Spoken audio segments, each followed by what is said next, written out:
Photo वापरणार आहे.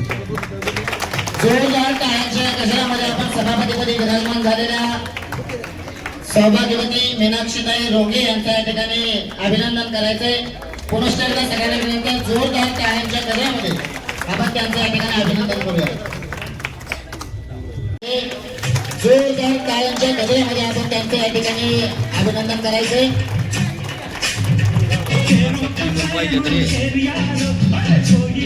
सर्व सत्कार मूर्तींचं या ठिकाणी अभिनंदन करायचंय. भारतीय जनता पार्टीचा कर्तबगारीने आणि त्यांच्या नियोजनाखाली ही तिन्ही निवडणुकीच्या सत्ता माननीय राजाभाऊ यांच्या नेतृत्वात भारतीय जनता पार्टीने जिंकल्या. ते आपल्या बार्शी तालुक्यातील सर्व तरुण